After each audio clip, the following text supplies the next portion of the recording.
Good morning student. पिछले class में हम लोग अपना ये मोल कंसेप्ट के बारे में 11th का बैच है। ये मोल कंसेप्ट के बारे में हम लोग अपना कंपाउंड से रिलेटेड क्वेश्चन हम लोग को करना था। थ्योरी मैंने ख़त्म कर दी थी, number of moles, number of atoms वगैरह वगैरह मैंने ख़त्म कर दी थी। अब इसके बेस पे बहुत सारा क्वेश्चन था हम लोगों को बनाना था। तो चलिए 5-6 क्वेश्चन को हम लोग प्रैक्टिस कर लें। प्रैक्टिस करने के बाद हम लोग फिर दूसरे थ्योरी में हम लोग एंट्री कर जाएंगे। प्रत्येक छोटे छोटे प्रॉब्लम पे 3-4 प्रॉब्लम 5 प्रॉब्लम बना लेना है ताकि उसका कंसेप्ट पूरी तरह से क्लियर है और तब हम लोग को आगे की तरफ क्या करना है, मूव करते चल जाना है। तो अब यहाँ पे मैंने क्वेश्चन नोट कर दी है, रीज़न कि आपका समय बचे, मेरा भी समय बचे, डाटा भी बचे, आपका भी डाटा बचे, मेरा भी डाटा बचे। तो क्वेश्चन है यहाँ पे कि how many atoms are there in, पहला question, how many atoms are there in 1000 AMU of copper. AMU of copper, calcium ले लीजिए, कैल्शियम ले लेंगे तो थोड़ा सा कैलकुलेशन अच्छे से हो जाएगा हम लोग का। तो how many atoms are there in 1000 AMU of calcium. तो आइए पहले हम लोग सोल्यूशन तैयार करें। पहले का सोल्यूशन क्या होगा, तो अब आएंगे वो क्वेश्चन दिया हुआ है, आप क्वेश्चन को नोट कर लेंगे, स्क्रीनशॉट ले लेंगे, रख लेंगे अपना कॉपी, क्वेश्चन को बाद में लिख लेंगे। हम लोग अपना क्वेश्चन डिस्कस करते हैं। How many atoms are there in 1000 AMU of calcium. तो पहले आपका कैल्शियम का इन्फॉर्मेशन आपके पास क्या क्या है। तो कैल्शियम कितना होता है, 20 होता है, और उसका मास कितना होता है, 40 होता है। ये तो आप जानते होंगे, ये तो आप जानते होंगे। तो यहाँ पे हम लोग जानते हैं कि क्या, कि अगर हम जानते हैं कि ये atomic mass of, atomic mass है ना, क्योंकि हाउ मेनी एटम्स कह रहा है तो एटमिक मास ले लेते हैं।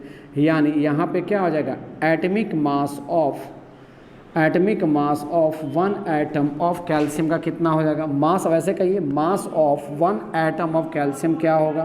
तो लिख सकते हैं ना कि मास ऑफ 1 एटम ऑफ, जो इन्फॉर्मेशन पहले आपके पास है वो लिखिए, क्वेश्चन से रिलेट कर देना है।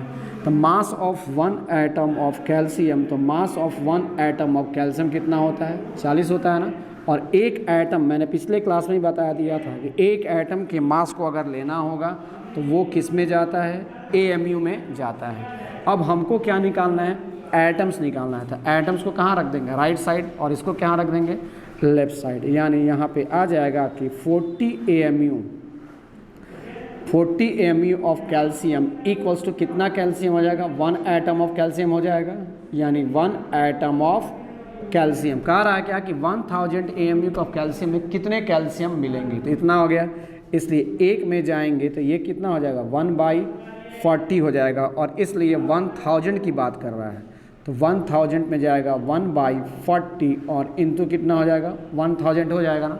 इतना AMU दिया है। देखिए यूनिटरी मेथड में यही होता है कि AMU और यहाँ पर भी AMU चलेगा, ग्राम ग्राम ग्राम चलेगा, जो भी रहेगा वही यूनिट यहाँ पे चलता है। तो यहाँ पे अगर हम करेंगे तो 4 से 4 चला गया ना, और इसको अगर हम करेंगे तो ये कितना हो जाएगा, 25। यानी 1000 AMU जो आपके हाथ में दिया हुआ है उसमें कितने कैल्शियम के आइटम हैं, 25 हैं, 25 है। यानी 1000 AMU of calcium, 1000 AMU of calcium contain कितना आइटम रखेगा, कंटेन 25 एटम्स को रखेगा। यही क्वेश्चन था कि how many atoms are there in 1000 AMU of calcium. Answer आपका निकल चुका है, ये आपका आंसर हो गया। पहला क्वेश्चन कंप्लीट। आइए दूसरे क्वेश्चन की तरफ मूव करते हैं। दूसरे क्वेश्चन की तरफ हम लोग मूव करते हैं। तो अब यहाँ पे दूसरा क्वेश्चन है कि what is the mass of 1 molecule of CaCO3। उतार लेंगे आप लोग, what is the mass of 1 molecules of CaCO3। What is the mass of, ये ना क्वेश्चन है, what is the mass of 1 molecule of CaCO3। तो पहला क्वेश्चन आता है कि 1 मॉलिक्यूल मास का, एक मॉलिक्यूल CaCO3 अगर होगा उसका मास क्या होगा। How many mass of 1 molecule, एक मॉलिक्यूल मास का किलोग्राम में कितना उसका वेट होगा। जैसे एक आम अगर ले लेंगे, जाइए एक आम, मान लीजिए यहाँ पर बहुत सारा पेन है, तो 1 kg पेन है, लेकिन 1 kg में हज़ारों पेन आ गए, उसमें से एक पेन का मास kg में कैसे डिनोट करेंगे। वही क्वेश्चन यहाँ पे है कि एक मॉलिक्यूल है और एक मॉलिक्यूल कैल्शियम अगर आपको दिया, CaCO3 कैल्शियम कार्बोनेट जिसको संगमरमर भी बोलते हैं हिंदी में, है ना, मार्बल जिसको बोलते हैं, वो kg में उसका मास कितना होगा। तो चलिए पहले तो kg का मास का मतलब तो पहले हमको AMU में लाना होगा। आइए तो यहाँ पे हम जानते क्या है, पहले देखेंगे यहाँ पे। तो 1 मॉलिक्यूल, आप यहाँ पे मैं बनाता हूँ दूसरा क्वेश्चन का सॉल्यूशन। तो यहाँ पे पहले निकालेंगे कि mass of one molecule of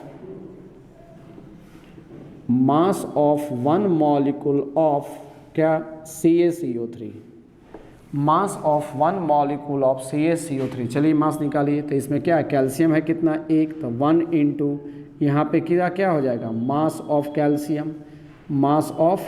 calcium plus यहाँ पे कितना है 1 इंटू फिर यहाँ पे क्या लिख देंगे मास ऑफ कार्बन और प्लस यहाँ पे आ जाएगा 3 इंटू मास ऑफ ऑक्सीजन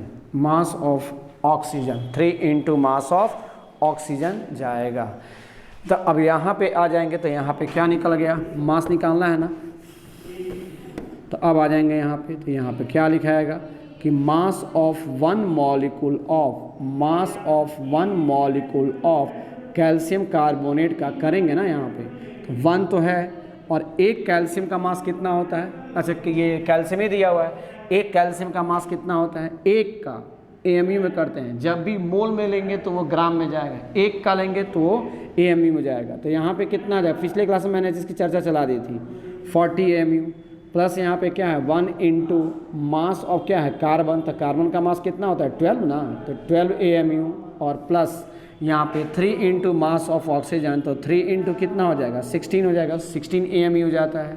तो ये एक मॉलिक्यूल का मास निकलेगा, यानी मास ऑफ वन मॉलिक्यूल निकल गया। तो मास ऑफ वन मॉलिक्यूल अब क्या निकलेगा, ये हो जाएगा 40 AMU प्लस यहाँ पे कितना हो जाएगा 12 AMU और प्लस यहाँ पे हो जाएगा 48 AMU। अब तीनों को अगर हम लोग प्लस करेंगे तो ये कितना आ जाएगा 100 AMU आ जाएगा, हो गया। यानी यहाँ पे निकल गया ना कि मास ऑफ कितने का, वन मॉलिक्यूल का। तो mass of one molecule of CaCO3 निकल गया ना, यहाँ पे कितना 100 AMU निकल गया।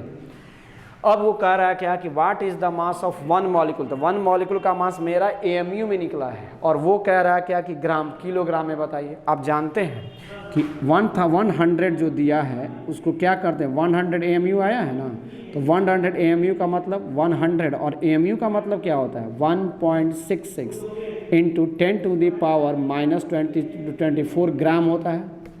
और वो कह रहा है केजी में कन्वर्ट करें, कर लेंगे केजी में, ग्राम में पूछेगा ग्राम में कर लेंगे, केजी में कहेगा केजी में कर लेंगे। तो 100 इंटू 1.66 और इसको अगर 10⁻24 ग्राम जो आया है, 10⁻24 ग्राम आया है, उसको क्या कर सकते हैं 10⁻⁻27 केजी कर सकते हैं। निकल गया आंसर। तो अब यहाँ पे क्या आ जाएगा, ये उधर जाएगा ना, तो ये हो जाएगा 1.66 और इंटू 10⁻⁻25 और यहाँ पे क्या लिख देंगे केजी लिख देंगे। एक एटम का मास, एक CaCO3 का मास केजी में मेरा निकल गया। क्लियर। अगला क्वेश्चन हम लोग का क्या है, अगला क्वेश्चन जो जाएगा 1.6 इंटू 10⁻⁻25 केजी, आंसर सही है। अब हम लोग का कह रहा है क्वेश्चन नंबर थर्ड थोड़ा कॉम्प्लिकेटेड नहीं है, समझने का बस ये है। आइए हम लोग समझते भी हैं और बनाएंगे भी। तो क्वेश्चन नंबर मेरा 1 कंप्लीट, क्वेश्चन नंबर 2 कंप्लीट। आइए अब क्वेश्चन नंबर 3 में देखेंगे क्या कह रहा है। क्वेश्चन नंबर 3 में कह रहा है कि haemoglobin contain 0.33% of iron. Haemoglobin contain 0.33% of iron by wait. The molecular weight of haemoglobin is 67200 AMU दिया है। The molecular weight of haemoglobin is 67200 AMU। The number of iron atom present in one molecule of haemoglobin is, मतलब number कितने, एक haemoglobin में कितने number of iron atom होते हैं। ये भी एक क्या है न्यूमेरिकल प्रॉब्लम नहीं है, एक नॉलेज की बात भी है। वैसे आप जानिए इसका आंसर कि एक हेमोग्लोबिन अगर आपके पास है, एक हेमोग्लोबिन, तो उसमें नंबर ऑफ आइटम 4 होते हैं। नंबर ऑफ एटम 4, एक हेमोग्लोबिन बायोलॉजिकल पार्ट है ये, लेकिन जानिए नॉलेज का पार्ट है ये भी कि एक हेमोग्लोबिन में कितने नंबर ऑफ आयरन एटम होते हैं, तो 4 आएंगे। इसको सीखना है, न्यूमेरिकल प्रॉब्लम दिया है, बनाएंगे हम लोग। कह रहा है क्या कि वैसे आंसर इसका 4 होगा, आपको मैंने बता दिया नॉलेज के हिसाब से। हो सकता है कि मेरा 5 भी हो जाए, 3 भी हो जाए, 2 भी हो जाए, ये तो चेक करना पड़ेगा हमको। आइए हम लोग चेक करते हैं। कह रहा है कि haemoglobin content 0.33% by weight of, क्या है by wait, haemoglobin content 0.33% iron by wait. यानी पहला में इसका इंफॉर्मेशन क्या दिया है वो लिखेंगे। इंफॉर्मेशन दिया है कि परसेंटेज ऑफ आयरन दे दिया है ना, एक चीज़ तो मुझे दिया है, कौन सा दे दिया है, तो परसेंटेज ऑफ आयरन, तो percentage of iron in HB का मतलब होता है हेमोग्लोबिन, शॉर्ट फॉर्म में जानिए percentage of iron in haemoglobin, तो हेमोग्लोबिन में कितना परसेंट दे रहा है, 0.33% दे रहा है। चलिए molecular weight of haemoglobin is इतना, ये भी दे दिया, ये भी लिखिए। तो आपका यहाँ पे मॉलिकुलर वेट शॉर्ट में लिखेंगे, molecular weight of haemoglobin HB का मतलब दे दिया, कितना दिया, 67200, इतना AMU दे दिया।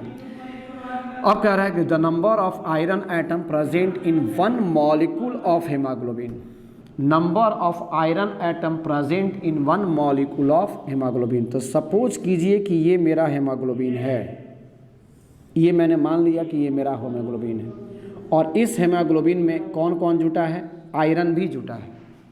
ये मेरा हेमोग्लोबिन, हेमोग्लोबिन तो रेड कलर बना लो, ये मेरा हेमोग्लोबिन है और इस हेमोग्लोबिन में मेरा आयरन एटम भी मौजूद है। लीजिए मैंने आयरन एटम भी दे दिया, हेमोग्लोबिन में भी और अदर सारे चीज़ मौजूद होंगे, मैंने दे दी, और इसको आयरन एटम दे दिया यहाँ पे।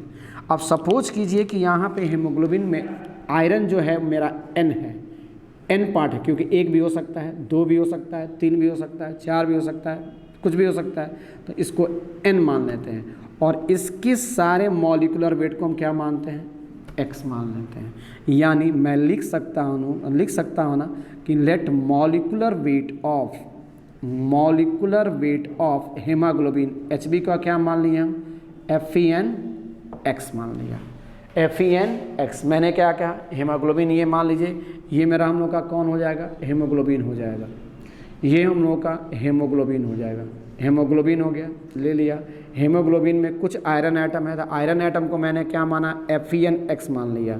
यहाँ पे हमने लिख दिया Fe और यहाँ पे N, और X का मतलब अदर जितने सारे पार्ट उसको सारे को मैंने क्या माना, X माना। तो यहाँ पे आयरन एटम कितना हो जाएगा, आयरन एटम से ही हमको बात करना है, the number of iron atom present in 1 molecule of haemoglobin, यही ना करना है, number of iron atom. Haemoglobin contain 0.33% by wait, क्या करा है, 33% of the iron by wait, iron उतना ही है उसका, उसमें आयरन होता है 100 में कितना है, 0.33 है। तो यहाँ पे अगर हम आएंगे तो यहाँ पे मास ऑफ आयरन कितना हो जाएगा, mass of iron, total mass लिख लेंगे यहाँ पे, तो total mass of iron in HB का मतलब क्या, हेमोग्लोबिन। तो हेमोग्लोबिन में कितना है आयरन, N आयरन है, N का मतलब 2 भी हो सकता है, 3 भी हो सकता है, 4 भी हो सकता है, 5 भी हो सकता है, N ले लिया। और Fe के बारे में आप लोग पिछले क्लास में कहीं ना कहीं हम लोग जानते हैं, पिछले क्लास में हम लोगों ने पढ़ी थी कहीं ना कहीं कि Fe जो होता है आयरन 26 होता है, 26 होता है, और इसका कितना होता है, 56 होता है। ये तो हम लोगों ने पढ़ा है ना, ये तो हम लोगों ने पढ़ा है। तो 56, तो एक एटम N एटम है और प्रत्येक एटम का मास कितना होगा, 56। तो इसलिए यहाँ पे 56 से मल्टीप्लाई हो जाएगा, तो 56 AMU ना होगा, एक एटम का मास ले रहे हैं तो ये तो AMU में जाएगा, यानी ये हो जाएगा 56N, और ये क्या हो जाएगा हम लोग का, AMU निकल गया। Total mass of iron in haemoglobin, mass कितना था हमको नंबर नहीं पता था, तो नंबर को कहने मैंने क्या मान लिया, N हो गया, और एक आयरन का मास कितना होता है, 56। तो 56 AMU में N से मल्टीप्लाई करेंगे, आयरन हेमोग्लोबिन में जितने आयरन हैं वो मेरे निकल गए। अब क्वेश्चन के अनुसार चलते हैं, तो ऊपर में दिया है ना percentage of iron in haemoglobin, तो यहाँ पे हम क्या लिखेंगे, percentage of iron in haemoglobin, तो यहाँ पे लिख दिया percentage of iron in HB का मतलब हेमोग्लोबिन। तो यहाँ पे आएंगे, बायोलॉजी में भी आएगा, आप ऐसे ही लिखेंगे हेमोग्लोबिन। अब यहाँ पे आएंगे तो ऊपर में क्या हो जाएगा, टोटल नंबर ऑफ आयरन कितना था इसमें, 56N ना, 56N, और हेमोग्लोबिन का परसेंटेज ऑफ आयरन, तो आयरन आ गया इतना। टोटल मास ऑफ हेमोग्लोबिन का कितना है, दिया हुआ है यहाँ पे 67200, ऊपर में भी क्या था AMU, नीचे में भी क्या था AMU, तो दोनों परसेंटेज के हिसाब से ही तो दोनों कट गया। आएंगे और परसेंटेज ऑफ आयरन आपको दिया है, तो परसेंटेज ऑफ आयरन कितना दिया है, परसेंटेज ऑफ आयरन कितना दिया है वहाँ पे देखेंगे क्वेश्चन के अनुसार। Percentage of iron in haemoglobin, इसकी जगह पे हम क्या रख सकते हैं, 0.33 और बाई यहाँ पे ऊपर में क्या रख सकते हैं 56n, नीचे में क्या रख सकते हैं 67200। अब तो n का वैल्यू निकल जाएगा, तो यहाँ पे क्या निकलेगा 56n इक्वल्स टू यहाँ पे क्या कर देंगे हम 67200 और इंटू 0.33, n का वैल्यू निकल गया तो n इक्वल्स टू क्या निकल जाएगा 67200 इंटू 0.33 और बाई क्या हो जाएगा 56 हो जाएगा, बाई क्या हो जाएगा 56 हो जाएगा। अब इसको क्या करना है कैलकुलेट करना है, तो कैलकुलेट करें आप लोग तो कितना आ जाएगा, इसको कैलकुलेट करेंगे तो यहाँ पे देखेंगे 56, रुक जाइए मैं काट दूँ इसको, यहाँ पे आएंगे तो यहाँ पे इस मॉलिक्यूल में चलेंगे तो ये मॉलिक्यूल में क्या हो जाएगा, फिर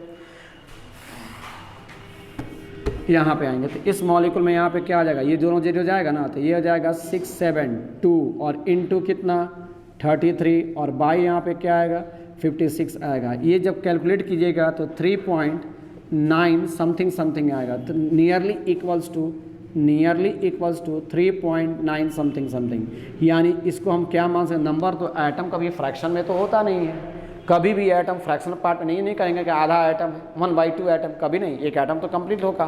तो इसलिए अगर यहाँ पे निकालेंगे तो n निकल गया और n का मतलब क्या हो जाएगा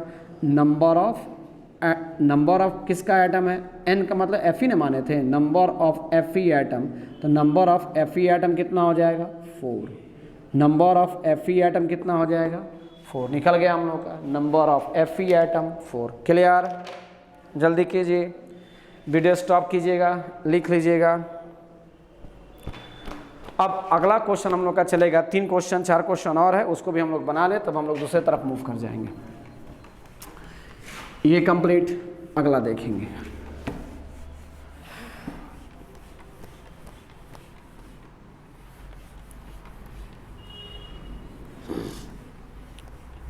वीडियो को स्टॉप करके लिख लेंगे, समय बचेगा हम लोगों का। अगला आएंगे, अगला में कह रहा है कि कैलकुलेट द नंबर ऑफ, रुक जाइएगा क्वेश्चन मैं देख लूँ अगला क्वेश्चन में कौन सा हम लोग को बनाना है। Calculate the number of electron proton और neutron in 10.8 kg mass of silver. Calculate the number of electron proton and neutron 10.8 kg mass of silver. Calculate the number of electron proton and neutron 10.8 kg mass of silver. तो आइए पहले question लिखते हैं, 2 question लिखते हैं। पहला कौन सा है, calculate the number of electron proton and neutron. Calculate the number of electron proton and neutron in 10.8 kg mass of silver. 10.8 kg mass of silver, पहला क्वेश्चन हो गया।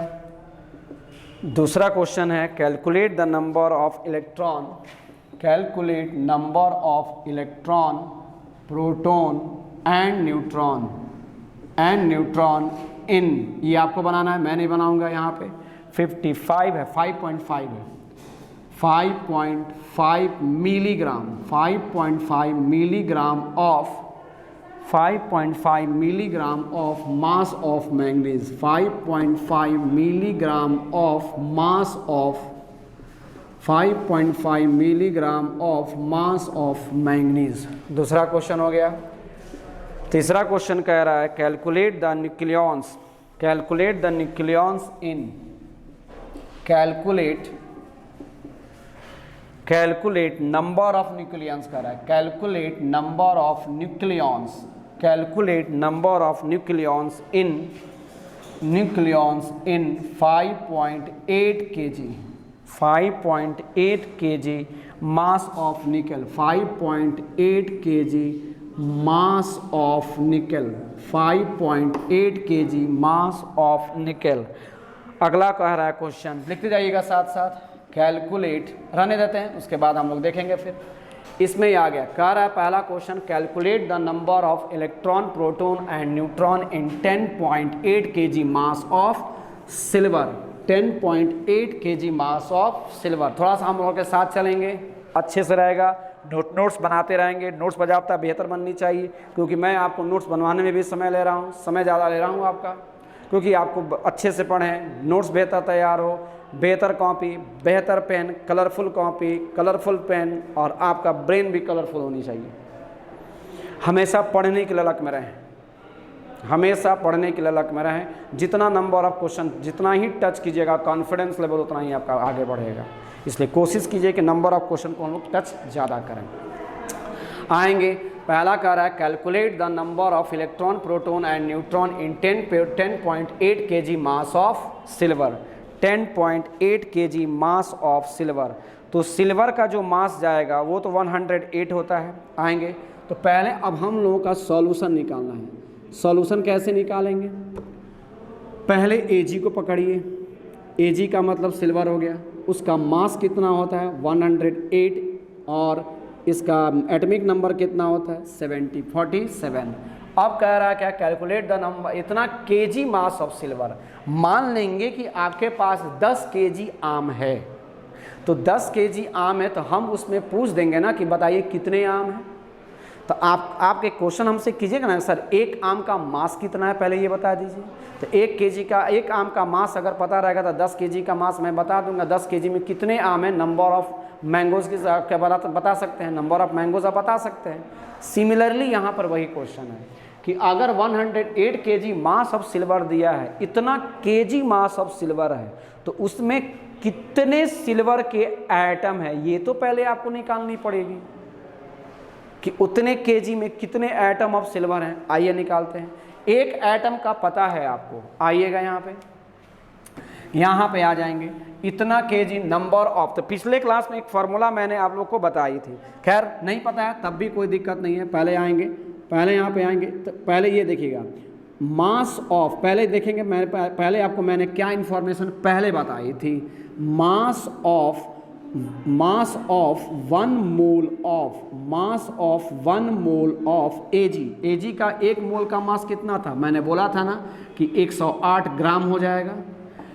पहला नहीं याद आ रहा है, याद कीजिए मैंने क्या, पहले इन्फॉर्मेशन को कलेक्ट कीजिए अपने से ब्रेन से। मास ऑफ 1 मॉलिक्यूल बोल, मास ऑफ 1 एटम, तो mass of 1 atom of Ag, तो एक एटम Ag का मास कितना होगा, इतना AMU ना। एक एटम के मास को मैं बार बार डिनोट करता हूँ, इसमें कन्फ्यूजन ना रहे तो बेहतर है। एक एटम के मास को अगर निकालना होगा तो AMU में निकालेंगे, एक मोल के मास को निकालना होगा तो ग्राम में निकालेंगे। बहुत पहले भी ये मैं कंसेप्ट दे चुका हूँ आपको। अब आएंगे इतना केजी मास ऑफ सिल्वर, तो पहले हम इसको पकड़ते हैं, ग्राम को पकड़ते हैं। चलिए यहाँ पे आ जाइए, तो देखेंगे 108 gram of silver, 108 gram of silver equals to 1 Ag। 1 Ag का मास हो गया ये। 108 ग्राम ऑफ सिल्वर का मतलब क्या हो जाएगा, 108 ग्राम ऑफ सिल्वर का मतलब क्या है, 1 मोल का मास है ना। 108 ग्राम ऑफ सिल्वर का मतलब क्या, 1 मोल मास, यानी इसमें कितने मोल, 1 मोल का मतलब 6.023 इंटू 10 टू द पावर 23 इतना एटम्स ऑफ सिल्वर हो जाएगा।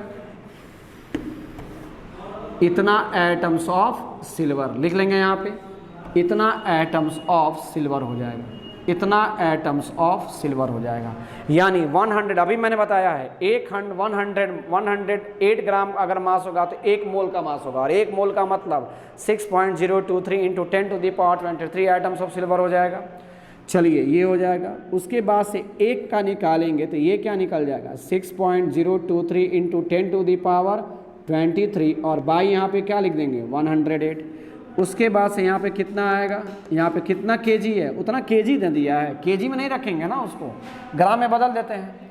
क्वेश्चन में क्या दिया है पहले ये बताइए, 108 केजी, 10.8 केजी दिया है, तो 10.8 केजी ऑफ सिल्वर, सिल्वर का मतलब क्या Ag, तो 10.8 केजी को अगर हम ग्राम में बदलेंगे तो 10.8, और के का मतलब मैंने पिछले क्लास में कहीं ना कहीं चर्चा चला दी थी, 10 टू द पावर 3। केजी को ग्राम में बदलेंगे, 1000 से मल्टीप्लाई करते हैं ना, 1000 से मल्टीप्लाई कर दिया और ये ग्राम में क्या हो गया, कन्वर्ट हो गया।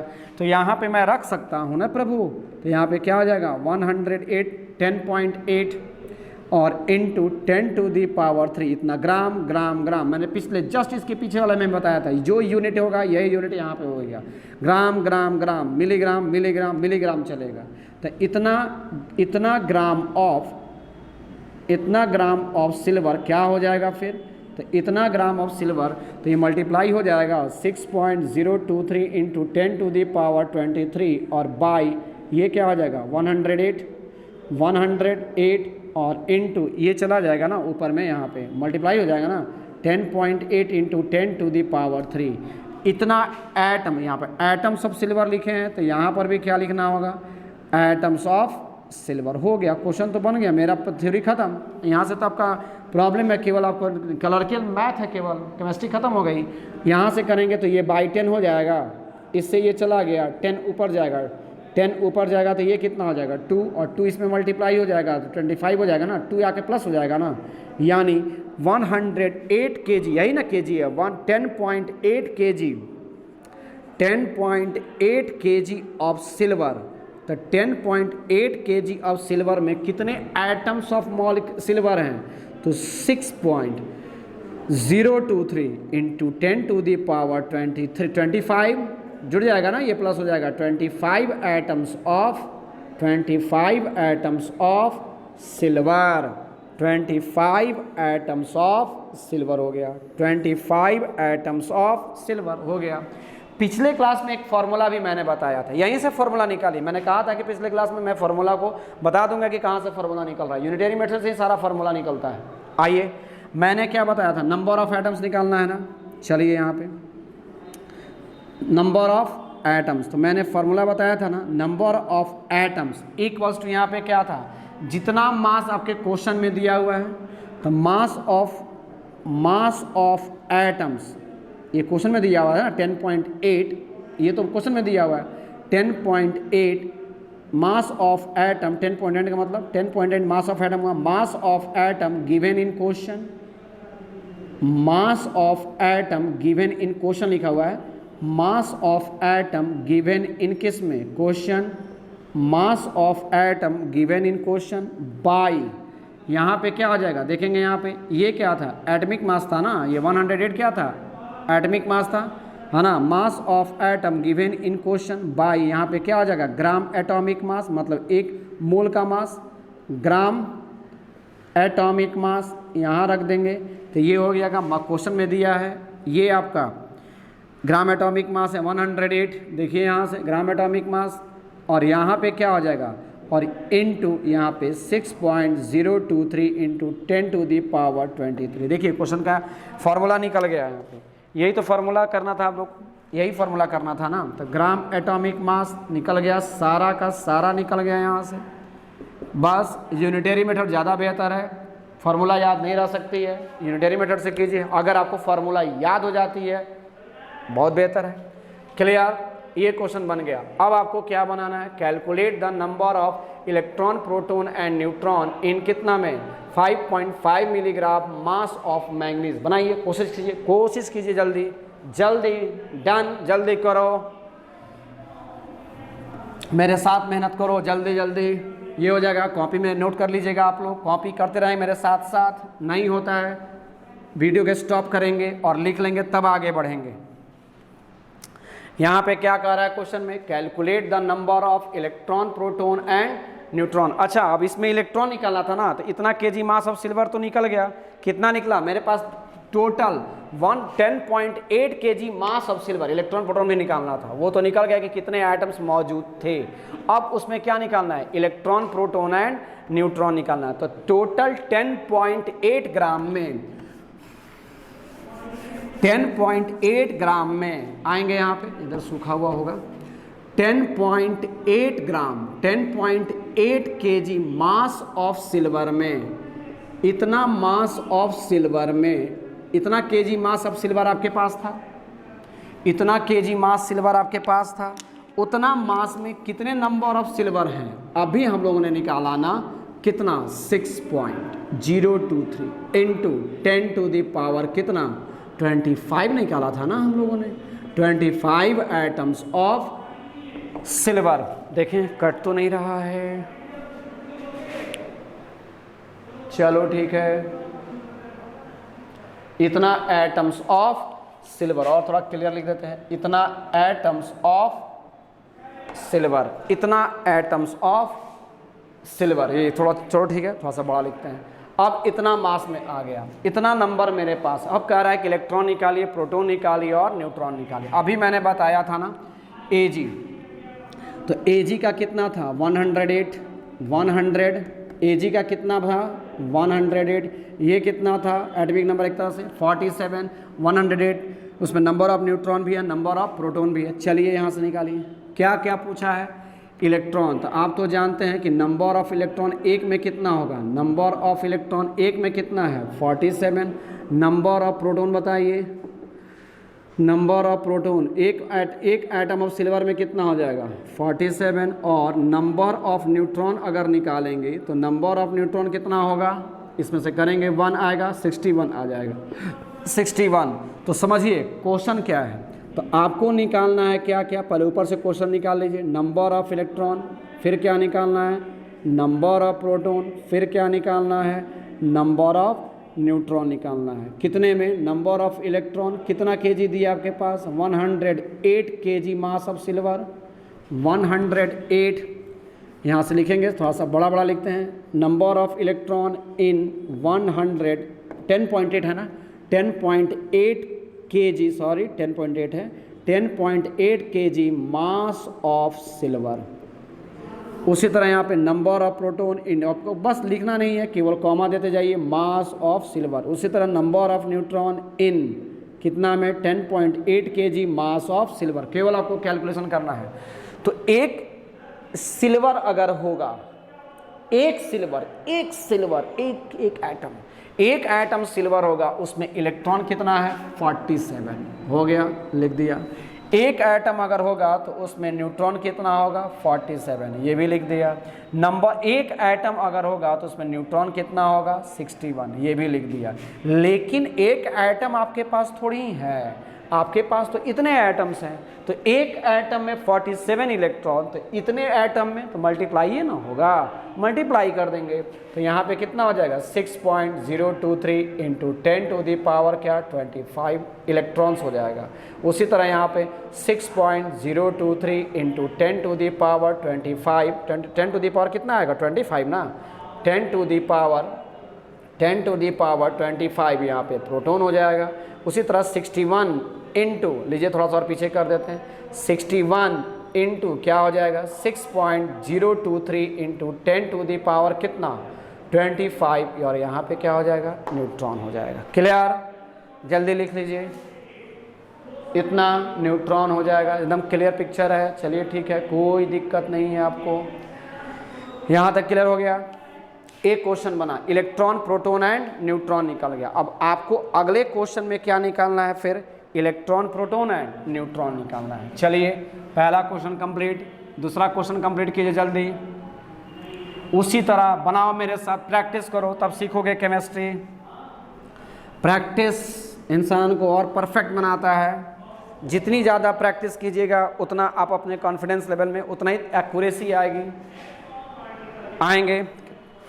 उसके बाद से चलो ठीक है, यहाँ पे आ जाएंगे तो नेक्स्ट कह रहा है क्वेश्चन में क्या, कैलकुलेट द इलेक्ट्रॉन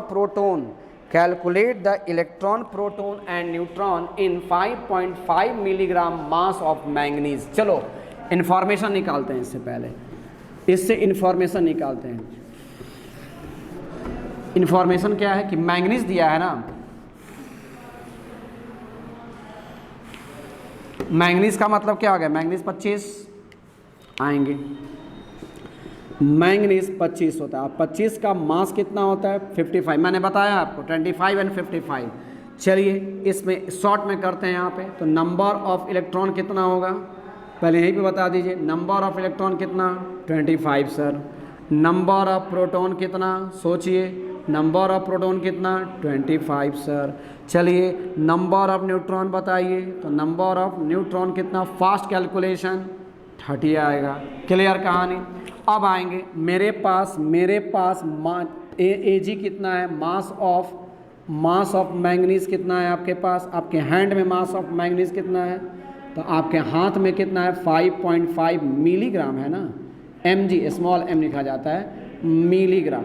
और मिली का मतलब मैंने बताया था क्या कि 1 मिली इक्वल्स टू क्या बताया था 10⁻³ ग्राम होता है। तो जहाँ जहाँ मिली होगा उसकी जगह पर 10⁻³ कर दें। 1 मिली इक्वल्स टू 10⁻³ जैसे 1 किलो इक्वल्स टू क्या होता है, जैसे 1 मिली इक्वल्स टू 10⁻³ उसी तरह 1 किलो, तो 1 किलो क्या हो जाएगा 1 किलो इक्वल्स टू 10⁻³ देखेंगे किलो या मिली वो केवल ग्राम के साथ ही नहीं लग सकता है। किलो अगर कहीं पर भी रहेगा वो केवल 1000 एक नंबर को डिनोट करता है। जैसे अगर मैं कह दूं कि 1 किलोग्राम है, इसका मतलब 1000 ग्राम है। ग्राम तो वैसा ही रहा, किलो का मतलब क्या हो गया ग्राम, तो 1000 वो नंबर को डिनोट करता है। मान लो 1 किलो लीटर का है मतलब 1000 लीटर है। उसी तरह 1 किलो मीटर का है तो 1000 मीटर है।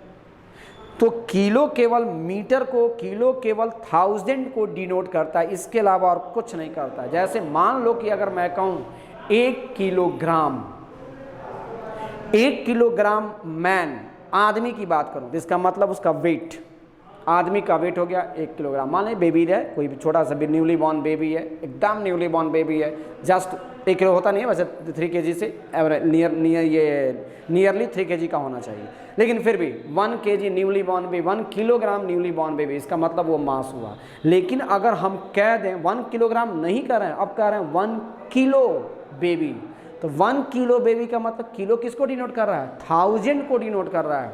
यानी 1 किलो बेबी का मतलब 1000 बेबी की बात हो रही है। अब हम लोग जाते हैं दुकानों में जाते हैं, ग्रामेटिकली गलत, ये साइंटिफिकली कहीं गलत बोलते हैं क्या, 1 किलो सर्फ दे दीजिए। 1 किलो का मतलब 1000 सर्फ दीजिए। ये हम लोग ये नहीं बोलते 1 किलोग्राम सर्फ दीजिए। जैसे ही किलोग्राम बोलते तब वो वेट को डिनोट करता, वो दे देता। क्योंकि किलो किसी के साथ भी लग सकता है, ग्राम के साथ भी, मीटर के साथ भी, लीटर के साथ भी, किलोवाट, किलो जूल सब पढ़े होंगे आप लोग, किलोवाट, किलो जूल सब है। किलो किसी के साथ भी लग करके वो 1000 को डिनोट करता है, 1000 को डिनोट करता है, इसके अलावा कुछ नहीं करता है। क्लियर? तो यहाँ पर भी वही है, किलो का मतलब क्या हो गया 1000। आएंगे तो मास ऑफ इतना मैंगनीज दिया है ना, तो मास ऑफ मैंगनीज का मतलब क्या हो जाएगा 5.5। मिली का मतलब मैंने क्या बताया 10⁻³ और जी का मतलब क्या हो जाएगा ग्राम। यानी मास ऑफ मैंगनीज निकल गया, यानी मास ऑफ मैंगनीज, तो मास ऑफ मैंगनीज कितना निकला 5.5 × 10⁻³ ग्राम। इतना हाथ में, हैंड में आपका मैंगनीज है, इतना हाथ में आपका मैंगनीज है। अब प्रश्न है कि इतना जो सर मैंगनीज है, इतना आम में, नंबर ऑफ आम की संख्या, मैंगोज की संख्या क्या है। उसी तरह सर इतना मैंगनीज है, इस मैंगनीज में नंबर ऑफ मैंगनीज एटम्स कितने हैं। तो पहले तो एटम ना निकालना पड़ेगा मुझे, आइए एटम निकालते हैं। अब एटम के लिए हम लोग को क्या पता है ये समझिए। एटम के लिए हम लोग को पता है यहाँ पे क्या है, calculate the number of electron, proton and neutron, इतना मिलीग्राम मास ऑफ मैंगनीज। चलिए तो एक एटम मास का हमको पता है यहाँ पे कि मास ऑफ, समझिएगा क्या पता है, मास ऑफ 1 मोल ऑफ मैंगनीज पता है ना, और मास ऑफ 1 मोल ऑफ मैंगनीज कितना पता है हमको, तो mass of 1 mole of manganese 55 ग्राम हो जाएगा, 55 ग्राम। और इसी को ना हम लोग क्या बोलते हैं ग्राम एटॉमिक मास, इसी को हम लोग क्या बोलते हैं ग्राम एटॉमिक मास। मास को, एटॉमिक मास को ग्राम में डिनोट कर दें, वही तो मेरा ग्राम एटॉमिक मास है। और अभी मैंने फार्मूला बताई थी यूनिटरी मेथड के बेसिस पे कि नंबर ऑफ एटम्स निकालने का फार्मूला क्या होता है, तो number of atoms equals to बताया था ना mass of atom given in question. तो mass of atom given in question ये है, तो 5.5 × 10⁻³ ग्राम लिख दिया, बाई फार्मूला जस्ट इसके पीछे हुआ है ग्राम एटॉमिक मास। तो ग्राम एटॉमिक मास यही ना है मेरा ग्राम एटॉमिक मास, कितना हो गया 55 ग्राम हो गया, और इंटू 6.023 × 10⁻23 हो गया। नंबर ऑफ एटम्स निकल गया। अब आएंगे अब कैलकुलेशन करना है 10, इससे ये चला गया 10 टू द पावर, ये ऊपर जाएगा ना तो 4 हो जाएगा ना, -3 और ये -4 घटाएंगे तो ये कितना आ जाएगा, माइनस कीजिए ना इसमें से, तो ये आ जाएगा 6.023 इंटू 10⁻⁻19 आएगा ना, 19 आ जाएगा। यानी आपके पास नंबर ऑफ एटम्स कितने हो गए, नंबर ऑफ एटम्स कितने में, इन इतने एटम्स में, इतने ग्राम में, नंबर इतने ही ग्राम में आपके पास था, तो number of atoms in 5.5 into 10⁻³ ग्राम, या ऐसे नहीं लिख सकते हैं तो ये भी लिख सकते हैं 5.5 मिलीग्राम में कितने नंबर ऑफ एटम्स आपके पास मौजूद है, 6.023 इंटू 10⁻⁻19 इतना एटम्स लिखेंगे ना यहाँ पे, इतना एटम्स ऑफ मैंगनीज है। चलिए निकल गया, तो यहाँ पे नंबर ऑफ एटम्स निकल गया ना, तो अब यहाँ पे लिखने की कोई आवश्यकता ज़्यादा नहीं है, फटाफट करेंगे हम लोग काम। नंबर ऑफ इलेक्ट्रॉन्स इन कहाँ पे है, 5.5 है ना, 5.5 मिलीग्राम, mg है ना वहाँ पे, देखिए ना वहाँ पे mg लिखा हुआ है, मिलीग्राम, मास ऑफ क्या, manganese, mass of manganese. Number of proton इन किसमें, 5.5 मिलीग्राम, मास ऑफ मैंगनीज हो जाएगा। फिर यहाँ पे नंबर ऑफ न्यूट्रॉन इन किसमें, 5.5 मिलीग्राम, मास ऑफ क्या हो जाएगा, मैंगनीज हो जाएगा। तो यहाँ पे निकालिए, यहाँ पे रख देंगे केवल, यहाँ पे कितना मास ऑफ मैंगनीज कितना था, 5.5 में नंबर ऑफ एटम्स कितने थे, 6.023 इंटू 10⁻⁻19, माइनस नहीं होगा, सॉरी माइनस नहीं होगा, 19 होगा, तो 10⁻, यहाँ पे क्या हो जाएगा, आइए यहाँ पे हटाइए इसको यहाँ पे, तो नंबर ऑफ एटम्स, तो नंबर ऑफ इलेक्ट्रॉन इन, एक एटम मैंगनीज में नंबर ऑफ इलेक्ट्रॉन मेरा 25 है, 25, और उसमें, और एक एटम में इतने इलेक्ट्रॉन है, लेकिन मेरे पास कितने एटम है, इतने एटम है ना, तो मल्टीप्लाई नहीं हो जाएगा, 6.023 इंटू 10⁻, क्या हो जाएगा, 19 हो जाएगा। इतना एटम्स ऑफ मैंगनीज, इतना इलेक्ट्रॉन आ गया। Proton, number of proton in 5.5 milligram, रुक जाइए, एक मैंगनीज में कितने प्रोटॉन, 25, तो यहाँ से क्या लिख देंगे फिर 25, लेकिन आपके पास कितना प्रोटॉन है, इतना प्रोटॉन कर रहे हैं, आपके पास कितने मैंगनीज है, इतना मैंगनीज है, यानी 6.023 इंटू 10⁻, क्या है, 19, इतना प्रोटॉन हो गया। नंबर ऑफ न्यूट्रॉन, तो नंबर ऑफ न्यूट्रॉन के लिए फिर क्या करेंगे, वहाँ पे 30 है ना, और जितना एटम आपके हाथ में है उतने से मल्टीप्लाई कर देंगे, 10⁻19 न्यूट्रॉन हो गया, निकल गया क्वेश्चन का आंसर। आपको जल्दी से करना है, आराम से वहाँ पे जल्दी से करना होगा, इतना भाषण नहीं लेना, फटाफट तेज़ी से, हमको तो समझाना है, तो समझाने में तो हमको समय लगेगा, क्योंकि आपको थ्योरी को बताना है हमें, लेकिन आप कैलकुलेशन करते आपको क्या हो जाएगा, स्पीड आ जाएगा। अच्छा चलो इलेक्ट्रॉन प्रोटॉन न्यूट्रॉन निकाल दिया, इतना कर देंगे। नंबर ऑफ मॉलिक्यूल्स कितने मेरे पास, 6.023 10⁻23 है, 23 है। अच्छा, और मिलीग्राम दिया, देखो कैसे जल्दी सोचेंगे। अच्छा मिलीग्राम दिया, मिलीग्राम 10⁻³ और 5.5 और नीचे 55 जाता है, तो चलो एक 10 नीचे आएगा, 10⁻⁻4 हो जाएगा। 10⁻⁻4 जब ऊपर जाएगा तो ये क्या करेंगे, इसमें से माइनस करेंगे, तो 10⁻, कितना हो जाएगा, 19 हो जाएगा। अब 19 के बाद से मल्टीप्लाई कर देंगे। जल्दी सोचना होगा, हमको तो समझाना है, तो मुझे तो करना पड़ेगा, कुछ ना कुछ वर्क तो करनी पड़ेगी मुझे। आएंगे, आगे बढ़ते हैं। नेक्स्ट क्वेश्चन क्या है, नंबर ऑफ न्यूक्लियॉन्स पूछ रहा है। न्यूक्लियॉन्स निकालिए, नंबर ऑफ न्यूक्लियॉन्स निकालिए। वीडियो स्टॉप करेंगे, लिख लेंगे।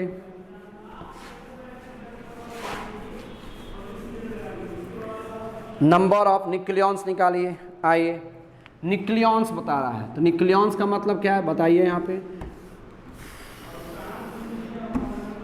रुक जाइए थोड़ा सा, आप सोचिए तब तक। न्यूक्लियॉन्स का मतलब क्या है, नहीं आ रहा है, पीछे पलटिए, कहीं ना कहीं पीछे कॉपी को निश्चित पीछे देखिए, कहीं ना कहीं मैं बताया हूँ न्यूक्लियॉन्स का मतलब। बार बार रिपीट करो, एकदम कॉन्फिडेंस लेवल में रहो हमेशा। न्यूक्लियॉन्स का मतलब क्या है, number of proton and neutron. Nucleon से न्यूक्लियस से रिलेटेड है, तो यानी नंबर ऑफ न्यूक्लियॉन्स कह रहा है, तो यानी न्यूक्लियॉन्स का मतलब क्या हो जाएगा, न्यूक्लियॉन्स का मतलब हो जाएगा नंबर ऑफ प्रोटॉन और प्लस क्या हो जाएगा, नंबर ऑफ क्या हो जाएगा, न्यूट्रॉन। नंबर ऑफ प्रोटॉन और plus number of neutron, number of proton और प्लस क्या हो जाएगा, नंबर ऑफ न्यूट्रॉन। सिंपल। अब यहाँ पे आएंगे न्यूक्लियॉन्स क्या रहता है। पहले तो कितने न्यूक्लियॉन्स है मेरे पास वो तो दिखाना। हमारे पास इतना मास है, उसमें कितने न्यूक्लियॉन्स हैं, तो पहले एक एटम में न्यूक्लियॉन्स कितने वो तो मैं जानूँ, उसके बाद इतना मैं कोरिलेट कर दूंगा उसको। जो आपके दिमाग में, ब्रेन में जो इन्फॉर्मेशन है वो उसको निकालिए, क्वेश्चन के साथ कोरिलेट कीजिए, क्वेश्चन बन जाएगा। यही क्वेश्चन बनाने का सबसे बेहतर तरीका होता है। क्वेश्चन को बनाने का ये नहीं कि क्वेश्चन वैकेंट है, दिमाग ब्रेन वैकेंट जा रहा है, तब क्वेश्चन नहीं बनेगा आपसे। क्वेश्चन बनाने का यही तरीका है कि क्वेश्चन क्या पूछ रहा है, आपके ब्रेन में क्या इन्फॉर्मेशन उससे रिलेटेड निकालिए और रखिए। आएंगे यहाँ पे, चलिए निकाला जाए, निकालिए क्वेश्चन। चलिए यहाँ पे क्या हो जाएगा, न्यूक्लियॉन्स निकालना है ना। चलो 5.8 kg मास ऑफ निकल है। आइए मास ऑफ निकल, तो यहाँ पे क्या लिखेंगे, मास ऑफ निकल। तो मास ऑफ निकल कितना दिया है, 5.8 kg दिया है। तो kg का मतलब क्या होता है, 5.8 और 10⁻³ ग्राम कर दें, ग्राम हो गया। निकल में अगर हम जाएंगे तो निकल का कितना होता है ये समझिए, निकल, तो निकल का कितना आ जाएगा, 58 हो जाएगा। निकल 58, निकल 27, निकल का आएंगे तो निकल आ जाएंगे, निकल हो गया ना। तो क्या होता है, आयरन 26, कोबाल्ट 27, निकल 28, तो इसका 28 होगा और इसका 58 कर लीजिए, फिर 58 मान लेते हैं। यहाँ से क्या निकालना, न्यूक्लियॉन्स निकालना। न्यूक्लियॉन्स तो निकल गया, यही तो न्यूक्लियॉन्स है, बस ज़्यादा हम लोग को नहीं जाना है। तो न्यूक्लियॉन्स इक्वल्स टू क्या बताए थे, ऊपर में देखिए नंबर ऑफ प्रोटॉन, तो नंबर ऑफ प्रोटॉन भी कितना है, 28 है। नंबर ऑफ न्यूट्रॉन कितना है, तो 28 में से जाएगा तो ये कितना आ जाएगा, तो यहाँ पे क्या लिखेंगे, नंबर ऑफ प्रोटॉन, यहाँ से उतारिए इसको, नंबर ऑफ प्रोटॉन कितना 28, नंबर ऑफ न्यूट्रॉन कितना 20, दोनों को प्लस करेंगे कितना आ जाएगा 58। यानी एक एटम में न्यूक्लियॉन्स कितना है, एक एटम में न्यूक्लियॉन्स कितना आ गया 58, एक एटम में न्यूक्लियॉन्स कितना आ गया 58 आ गया, एक एटम्स में न्यूक्लियॉन 58 आ गया। चलिए ये तो निकल गया, आगे निकालते हैं। आगे क्या कह रहा है, अब आएंगे इतना केजी मास ऑफ निकल दिया, तो पहले नंबर ऑफ एटम निकाल लें। फार्मूला तो आप जानते हैं, नंबर ऑफ एटम्स, तो number of atoms equals to क्या हो जाएगा, number of atoms equals to क्या हो जाएगा, क्या बताए थे, mass of atom, mass of atom given in gram, mass of atom given in gram by क्या हो जाएगा, ग्राम एटॉमिक मास हो जाएगा। ये हो जाएगा कौन सा, gram atomic mass, gram atomic mass, और इनटू कितना हो जाएगा 6.023 इंटू 10⁻23। चलिए तो यहाँ पे क्या हो जाएगा, mass of atom given in gram, तो mass of atom given in gram यहाँ पे निकाले ना, कहीं केजी को ग्राम में बदले है ना यहाँ पे, तो 5.8 इंटू 10⁻³ ग्राम आ गया। और ग्राम एटॉमिक मास कितना आता है, ग्राम एटॉमिक मास अभी देखें हम लोग, ग्राम एटॉमिक मास 58 है, तो यहाँ पे क्या कर देंगे 58 और इंटू 6.023 इंटू 10⁻23 हो गया। तो बाई 10 करेंगे ना, 10 कीजिए, इससे ये जाएगा, ये हो जाएगा 2 जाएगा इधर, तो ये क्या हो जाएगा 5 ना हो जाएगा, तो ये हो जाएगा कितना 6.023 इंटू 10⁻25। यानी नंबर इतना जो आपका मास दिया है उसमें निकल के एटम इतना हो गए। यानी यहाँ से क्वेश्चन में निकल गया क्या 5.8 kg mass of 5.8 kg mass of निकल में कितने निकल के एटम मौजूद हैं, तो 6.023 इंटू 10⁻25 ना, इतना एटम्स ऑफ निकल मौजूद है, इतना एटम्स ऑफ निकल मौजूद है, इतना एटम्स ऑफ निकल मौजूद है। निकल का एटम निकल गया, इतना निकल का एटम निकल गया। अब आएंगे इसके बाद से क्या हो जाएगा, चलिए निकल का हमको न्यूक्लियॉन्स निकालना है, तो इतने में न्यूक्लियॉन्स कितने होंगे, तो नंबर ऑफ न्यूक्लियॉन्स टोटल लिख दीजिए, ज़्यादा अच्छा लगेगा। टोटल नंबर ऑफ न्यूक्लियॉन्स, तो total number of total number of nucleons, तो टोटल नंबर ऑफ न्यूक्लियॉन्स निकालेंगे तो कितना है न्यूक्लियॉन्स टोटल, एक एटम में कितना 58, और हमारे पास कितना एटम है इतना ना, तो 6.023 इंटू 10 टू द पावर 25, इतना न्यूक्लियॉन्स हो गया, इतना न्यूक्लियॉन्स, नंबर ऑफ न्यूक्लियॉन्स निकल गया यहाँ पे। नेक्स्ट क्वेश्चन लिखिए, ये भी क्वेश्चन कंप्लीट हुआ, ये question complete. 58 into 6.025 023 into 10 to the power 25, चलिए ठीक है। अब निकालिए, मैं अगला क्वेश्चन आप लोग बना सकते हैं, कोई दिक्कत नहीं होगा। अब हम लोग चलते हैं दूसरी तरफ। तो अब लिखिएगा calculation of average atomic mass of element, बन जाएगा ना क्वेश्चन, ऐसा ही आएगा, क्वेश्चन बना लेंगे आप लोग, क्योंकि हम लोग को थ्योरी भी आगे निकलना है। आइए अब अगला चलते हैं हम लोग, कैलकुलेशन ऑफ वीडियो स्टॉप करके लिख लेंगे आप लोग।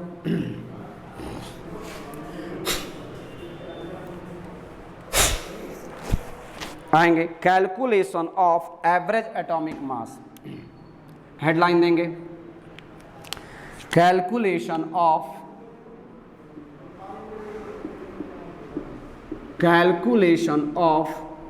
एवरेज एटॉमिक मास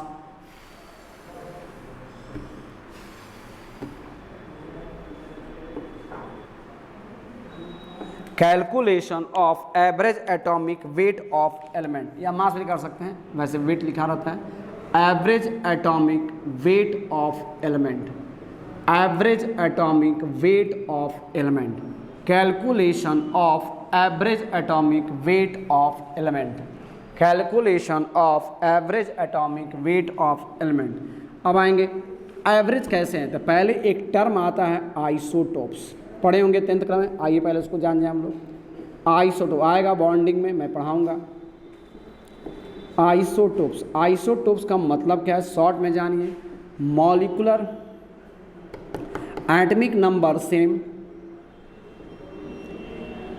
एटमिक नंबर क्या होगा, सेम होगा, बट एटमिक मास डिफरेंट होगा, बट एटॉमिक मास डिफरेंट होगा, एटमिक मास क्या होगा, डिफरेंट होगा,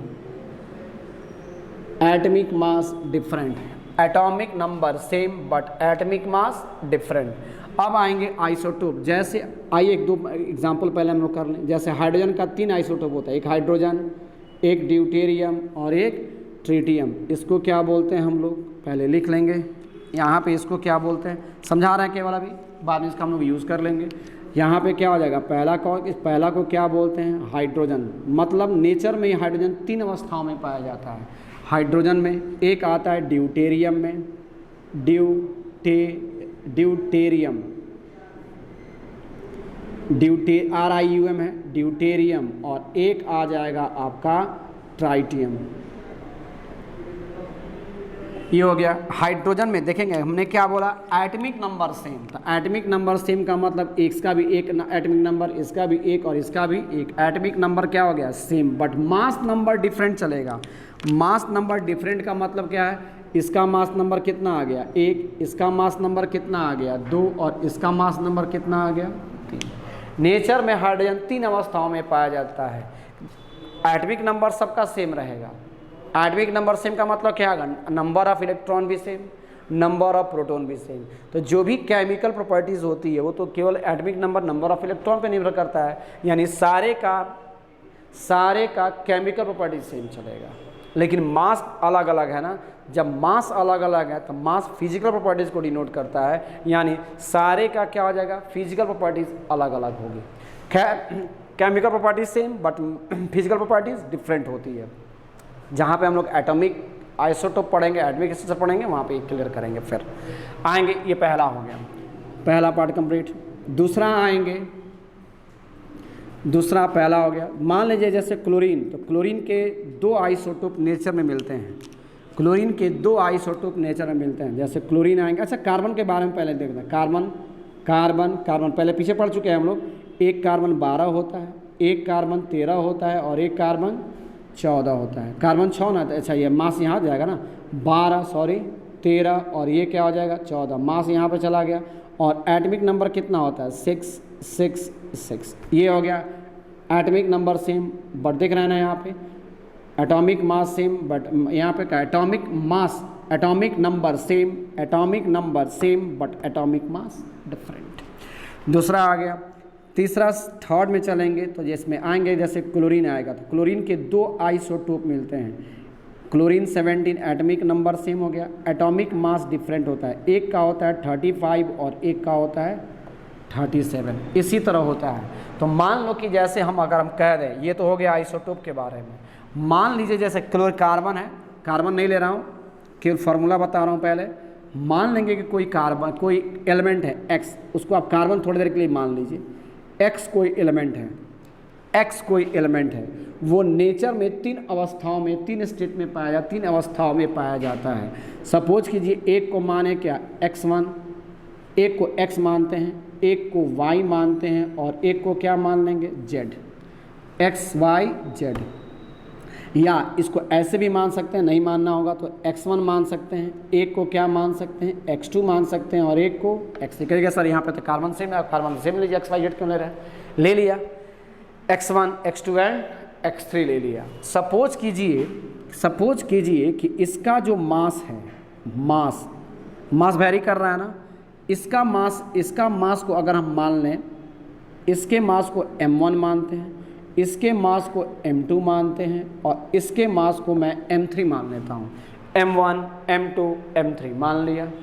उसी तरह परसेंटेज मतलब नेचर में कितने परसेंट है, यानी percentage in nature, percentage yield भी कह सकते हैं, परसेंटेज नेचर लिखा हुआ है, परसेंटेज नेचर। तो परसेंटेज नेचर जो जाएंगे तो हम सपोज कीजिए ये A% है, ये B% है और ये क्या है C% नेचर में मौजूद है। 10th क्लास में पढ़ना था ये फार्मूला आप लोग को, 9th और 10th में। तो यहाँ पे अगर कोई कहेगा कि एवरेज क्या होगा तो यहाँ पे निकालेंगे एवरेज एटॉमिक मास। एटॉमिक मास सबका अलग अलग है ना, लेकिन एवरेज निकालना है तो एवरेज एटॉमिक मास, तो एवरेज एटॉमिक मास में कुछ नहीं कहते हैं, इसके मास में इसके परसेंटेज से, इसके मास में इसके परसेंटेज से, इसके मास में इसके परसेंटेज मल्टीप्लाई करते हैं, यानी m1 इंटू A% प्लस क्या हो जाएगा m2 इंटू B%। m1 रुक जाएगा, थोड़ा सा और छोटा कर दें, उधर आप लोग का नहीं होगा, मैं नीचे लिख देता हूँ।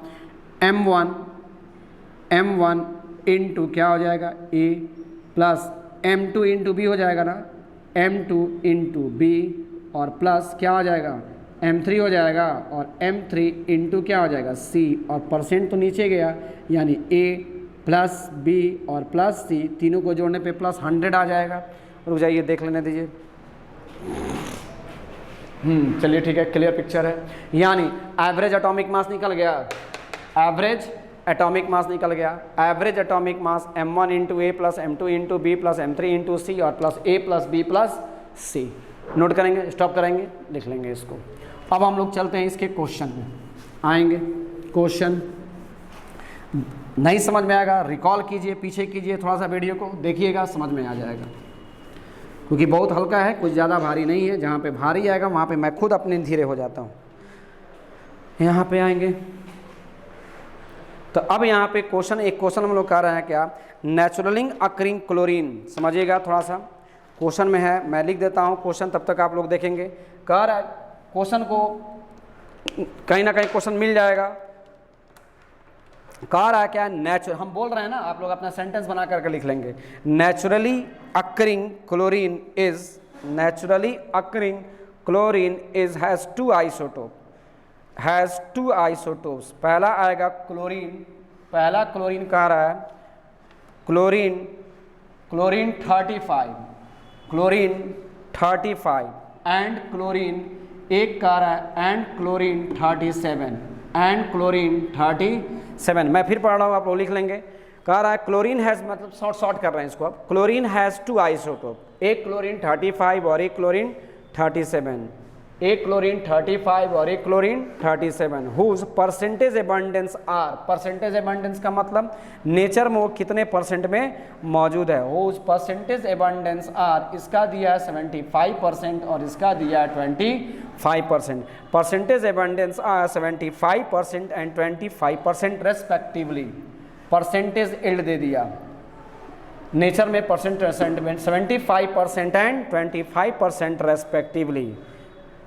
Clear, what is the average atomic mass of boron. मैंने क्वेश्चन बोल दिया, क्वेश्चन लिख लिए होंगे आप लोग, नहीं पीछे कीजिए, लिख लीजिए।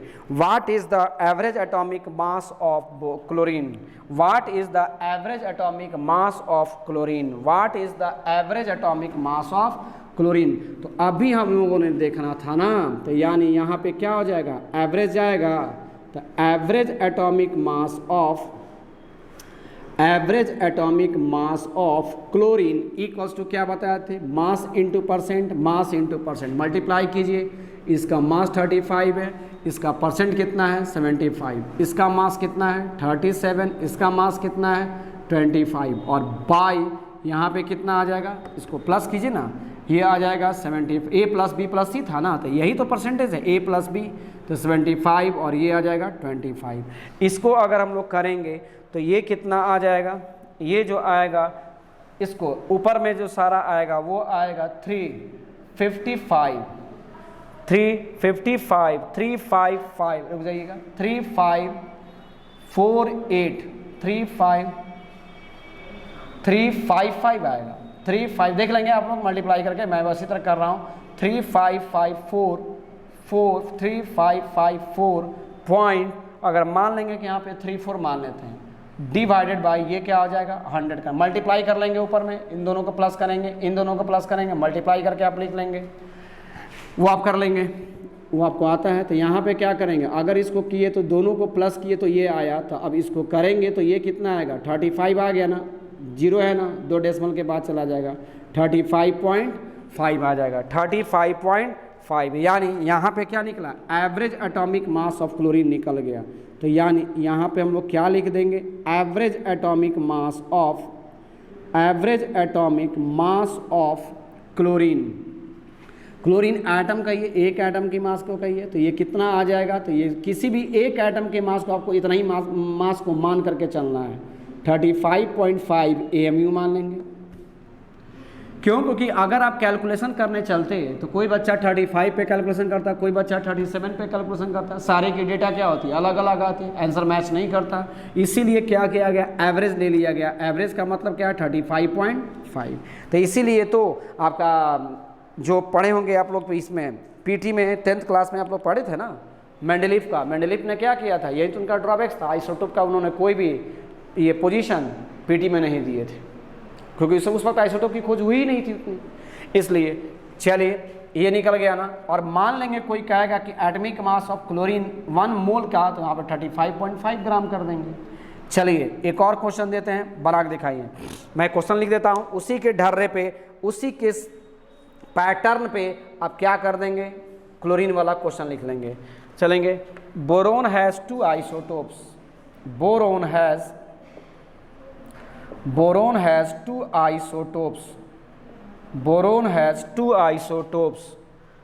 Boron 10 and boron 11। कौन कौन है, एक बोरोन 10 है और and boron 11, boron 10 and boron 11, boron 10 and boron 11 whose percentage abundance are, full stop के बाद, whose percentage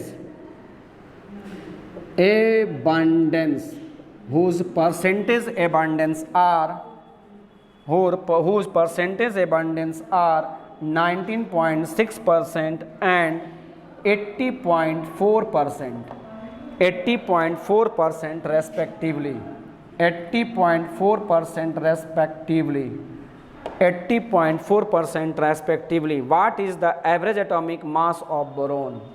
What is the average atomic mass of boron? What is the average atomic mass of boron? What is the average atomic mass of boron? हो गया। चलिए यहाँ पे कौन कौन है, अपने से सॉल्यूशन तैयार कीजिए। यहाँ पे क्या लिखेंगे, यहाँ पे कौन है, बेरिलियम 4, बोरॉन आ गया, बोरॉन आ गया। चलिए बोरॉन का कितना बोरॉन 5 होता है ना, यहाँ पे 5, इसको देने की आवश्यकता नहीं है, और यही कन्फ्यूजन में नहीं पढ़ेंगे हम लोग। यहाँ पे क्या है, बोरॉन एक का मास 10 है और एक का मास 11 है। परसेंटेज इल्ड कितना दिया है, इसका दिया है कितना, 10 वाले का दिया है 19.6%, 19.6% दिया है और इसका कितना दिया है 80.4% दिया है। हो गया। तो एवरेज एटॉमिक मास ऑफ यहाँ पे बोरोन आ जाएगा। तो average atomic mass of boron तो यहाँ पे कितना आएगा बोलिए, उसका जितना मास है और परसेंटेज में मल्टीप्लाई हो जाएगा 19.6 प्लस इसका जितना मास है तो कितना मास है 11 और परसेंटेज कितना है इंटू 80.4 बस। और यहाँ पे कितना आ जाएगा, यहाँ पे कितना दोनों का 100 हो जाएगा ना, यहाँ पे लिख लेंगे पहले 19.6 प्लस यहाँ पे क्या हो जाएगा 80.4 कीजिए, यहाँ पे ये क्या हो जाएगा 100% हो जाएगा, 100 हो गया। इन दोनों में मल्टीप्लाई करेंगे 196 आएगा और इसमें अगर हम मल्टीप्लाई करेंगे तो 884.4 mu आएगा, 884.4। यहाँ पे देखेंगे और ये हो गया क्लियर। अब यहाँ पे अच्छा रुक जाइएगा, इसमें देखिए तो इसका एमयू वगैरह नहीं दिया है ना, हैज़ टू आइसोटोप बोरोन तो एक एटम का मास दिया है ना, तो एक एटम का मास तो एमयू होगा ना, ये तो बोरोन हैज़ टू आइसोटोप तो एक एटम का मास दिया है, तो यहाँ पर भी कर देंगे एएमयू, यहाँ पर भी कर देंगे एएमयू, यहाँ पर भी क्या आएगा एएमयू।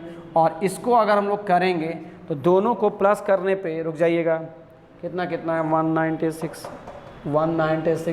884.4 884.4 तो इसका आ जाएगा 1080.4, तो ये आ जाएगा 1080.4 डिवाइडेड बाई कितना 100 है ना 100 और इसका करेंगे तो मास कितना आ जाएगा 10 2 डेसिमल पीछे जाएगा ना 10.8 आ गया यहाँ पे 10.8। और ये भी तो एक ही एटम का मास होगा ना, तो एक एटम के मास को किस में एएमयू में, तो यहाँ पर भी क्या लिख देंगे, यहाँ पर भी क्या लिखेंगे average atomic mass of boron, तो बोरोन का मास कितना हो जाएगा यहाँ पे 10.8 AMU। कंप्लीट, आसान है, कुछ नहीं करना था, मास को लेना था, परसेंट को लेना था, मास को लेना था, परसेंट को लेना था, ऊपर में मल्टीप्लाई करके रख देते और नीचे में क्या करो दोनों के परसेंटेज एल्ड जो देता उसको प्लस करके वहाँ पे क्या करते कैलकुलेशन कर देते, एकदम आंसर निकल जाता आप लोगों का।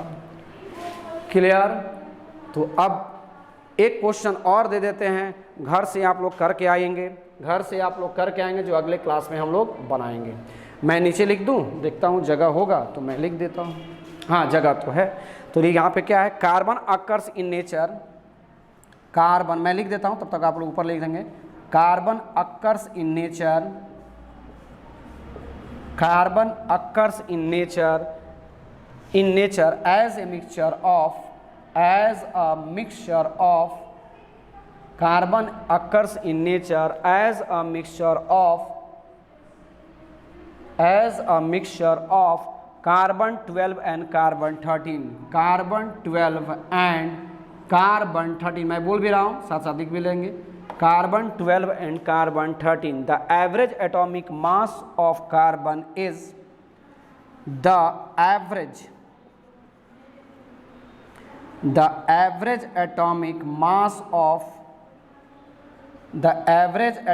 mass of chlorine na, average atomic mass of carbon is, the average atomic mass of carbon is 12.011 ये दिया है 12.011। what is the percentage abundance, what is the percentage abundance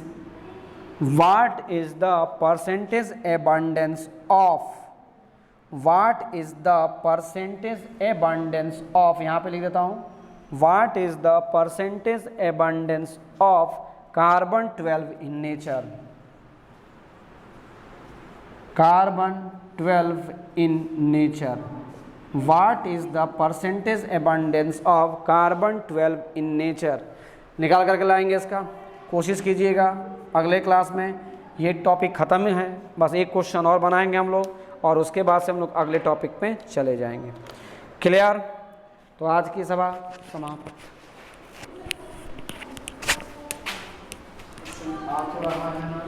चलिए ठीक है।